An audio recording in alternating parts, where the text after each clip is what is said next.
সুপ্রিয় দর্শক, ডক্টর মোহাম্মদ ইউনূসের নেতৃত্বে গঠিত হয়েছে বর্তমান অন্তর্বর্তীকালীন সরকার। এই সরকারের একজন জনপ্রিয় উপদেষ্টা হলেন সৈয়দা রেজওয়ানা হাসান। রেজওয়ানা হাসান উপদেষ্টা হওয়ার পর থেকেই তার ব্যক্তিগত জীবন সম্পর্কে জানার জন্য অনেকেই আগ্রহী হয়ে উঠেছে।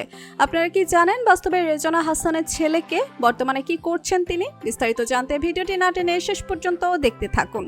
রেজওয়ানা হাসান বাংলাদেশ পরিবেশ সমিতির প্রশাসন নির্বাহী হিসেবে দায়িত্ব পালন করেছেন।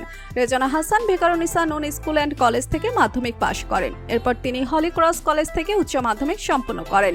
এরপর তিনি ঢাকা বিশ্ববিদ্যালয়ে ভর্তি হন। বিশ্ববিদ্যালয় জীবনে তিনি প্রথমে লোগাও প্রশাসন বিভাগে ভর্তি হলেও পরবর্তীতে আইনের প্রতি আগ্রহ থাকার কারণে তিনি বিভাগ পরিবর্তন করে আইন বিভাগে চলে যান। রেজওয়ানা হাসান 1993 সালে LLM সম্পন্ন করার পর বাংলাদেশের বাইরে বেশ কয়েকটি ফেলোশিপ কোর্স সম্পন্ন করেন।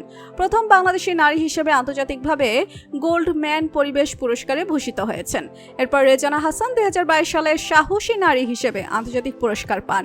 এর আগে গণপ্রজাতন্ত্রী বাংলাদেশ সরকারের বন পরিবেশ মন্ত্রণালয়ের পরিবেশ পুরস্কার পেয়েছেন।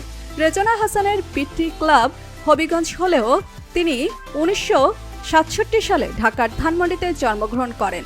তিনি সৈয়দ মুহিবুল হাসান এবং সুরাইয়া হাসান দম্পতির একমাত্র কন্যা ও ছোট সন্তান।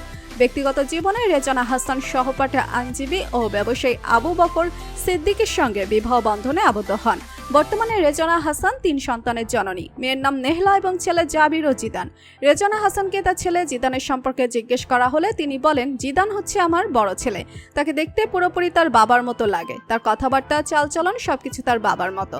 বর্তমানে সে নিজের পড়াশোনা নিয়ে ব্যস্ত আছে। বর্তমানে পড়াশোনা করলেও কিছুটা মিডিয়া জগতের সঙ্গে যুক্ত আছে সে। ইতিমধ্যে বাংলাদেশের বেশ কয়েকটি বিজ্ঞাপনে কাজ করেছে সে। সবাই আমার ছেলের জন্য দোয়া করবেন, সে যেন ভবিষ্যতে দেশ এবং দেশের মানুষের জন্য ভালো কিছু করতে পারে। তো বন্ধুরা, বর্তমান অন্তর্বর্তীকালীন সরকারের উপদেষ্টা রেজওয়ানা হাসানকে আপনার কেমন লাগে জানিয়ে দিন কমেন্ট করে। আর ভিডিওটি ভালো লেগে থাকলে একটা লাইক দিয়ে চ্যানেলটি সাবস্ক্রাইব করুন। ধন্যবাদ।